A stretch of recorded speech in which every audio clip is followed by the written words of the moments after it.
new. It's kind of like the Sonder thing. It's like you don't know what's going on. Yeah, you don't know what's going on in their life.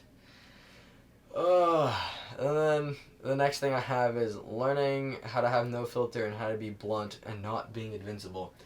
I learned to not have a filter in like 4th grade. I was thinking like, why don't I just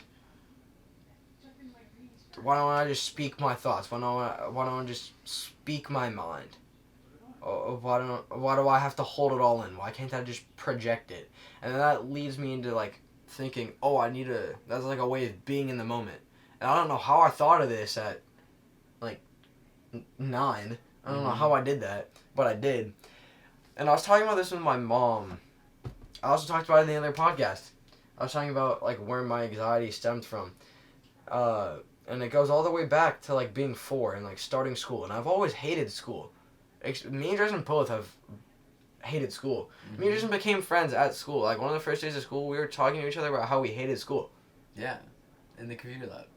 Yeah. Yeah. There isn't a computer lab anymore. Yeah, the computer lab's gone.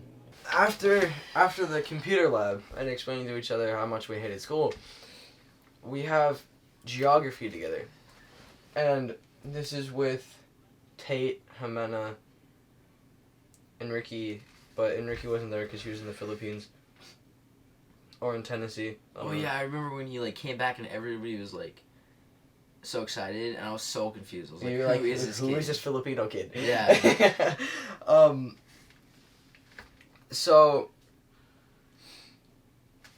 I had no sense of like what was polite and what wasn't. Like I grew up like essentially just having like a few rules, like clean up after yourself and like be respectful, but I was never taught what respectful was.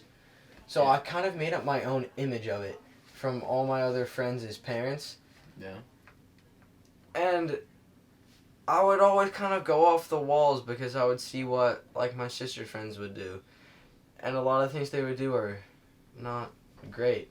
I've told you some of those stories. Yeah. But I get the bright idea one day. Oh, I have this ginger friend, and I'm really bored, and this class is really quiet. So I get up, and I act like I just have to go to the front of the class. I lift my leg up. I didn't think this part was going to be this loud. It echoed through the room. It was the loudest. I farted on Dresden. So loud. This is the only time I ever had a detention slip written. She didn't give it to me. She never gave it to me. Like it was just lucky. It just sat on her desk. But like it was loud. And I think it was gonna be that loud. It was I'm not gonna go into detail because I don't think you guys need to hear that. But it was I'm going to hell now. He looks like a monkey, so yeah. That I want to get the and Tate Cooper.